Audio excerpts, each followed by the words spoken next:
Man, go get you some core power, man. We'll have to work out, drink. Because I worked out today. I went to the gym. So good. Needed that. I'm sorry, Kofi. I thought I heard you say that you were going to beat the almighty Bobby Lashley at the Money in the Bank pay-per-view and become WWE champion. Is that what I heard? That is one of the most ridiculous things I have ever heard you say. And, you know, with the whole bootios and unicorns and pancakes, you know, you say some really ridiculous things. But to be frank, we're looking forward to the Money in the Bank pay-per-view because we'll finally be where we're supposed to be, in front of a live audience. And as for you, well, I mean, we're already looking past you. Let's face it, Kofi, you know, you're a feel-good story. Yay, Kofi, David and Goliath and all that good stuff. But truth be told, you're no threat to the Almighty. And while he is enjoying a much-deserved vacation, before he left, he asked me to convey a message to you. He wanted you to know that he enjoyed every second of what he did to Woods inside that cage, and that he looks forward to humiliating and embarrassing you with Money in the Bank. And that what Brock Lesnar did to you will look like child's play when the Almighty is done. Child's play. The almighty Bobby Lashley. Big Bad Bobby. Honestly, I'm tired of hearing about that because, quite frankly, I don't know if he's that guy anymore. If you ask me, Bobby might be getting a little soft.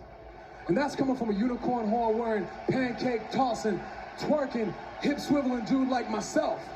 Let's take a look at what's happened over the past few weeks. Hell in a Cell. Bobby Lashley versus Drew McIntyre. Drew beat Bobby within an inch of his life. And if it wasn't for you grabbing his foot, well, we just might have a new WWE champion right now.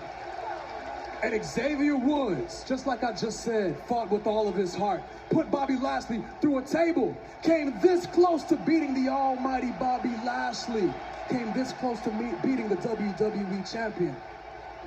And myself, well, I've already beaten Bobby.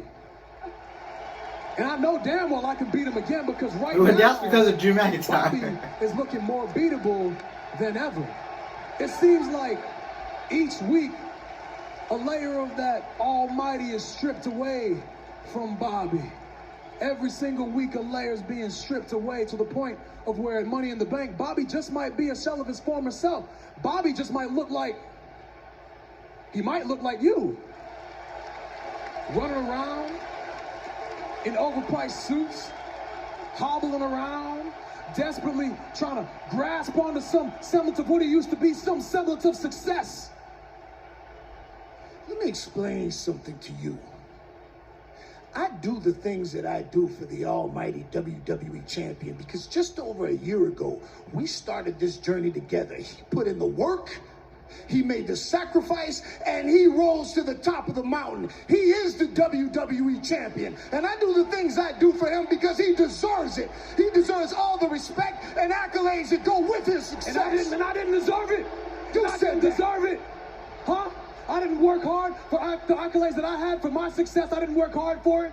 Look, when I was WWE champion for almost 6 months, I never took a day off. As a matter of fact, in between shows, I took the title all over the world to show people that anything is possible if they believe in themselves. I took the title to Ghana, to West Africa, to Kumasi, where I was born, to show little kids that anything is possible if they believe in themselves. And I brought the living proof. And I went back to TV the next week and defended my title again because that's the kind of champion that I was. You got Bobby taking vacations in the middle of a WWE championship reign. You got him taking days off. You got him distracted. You got him hanging around all these women. You got him taking his eye off the prize, bruh. And you know what happens when you take your eye off the prize? You lose that prize. And when you lose that prize, somebody else gains that prize. And in 3 weeks in Fort Worth, that somebody is going to be me. So let me get this straight.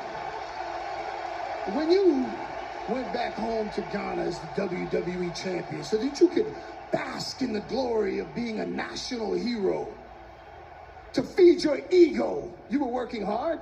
That's what you call that? No. Let me make something clear to you. But I tell you what, I respect your optimism. I really do. And as I recall last week, your personal court jester, Xavier Woods, he was extremely optimistic about beating the almighty WWE champion Bobby Lashley in Hell in a Cell. Not only did that not happen, the extent of his injuries was so severe that he couldn't even make it to work this week. And as I understand it, the odds of him making it to work next week are about as likely as you leaving Money in the Bank WWE champion. Well, you might want to check your numbers and check your odds because, spoiler alert, Xavier Woods will be back here next week because Xavier Woods has heart.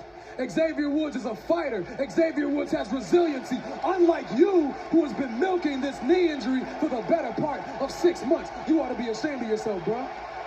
Milking? Listen, my knee is hurt. It's legitimately injured, and I'm not cleared for combat. And if I was, I would come in that ring and I would whoop your ass. Dude, this is good, man. Fortunately for you, and unfortunately for me, I'm not cleared. I'm hurt.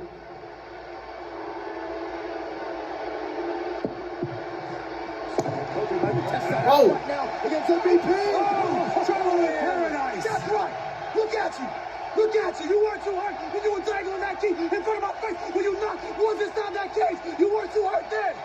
You weren't too hurt when you were grabbing Drew's leg. You were hurt then. You were hurt. No, now you hurt, bro. Now you hurt. Now you hurt. Now you're hurt.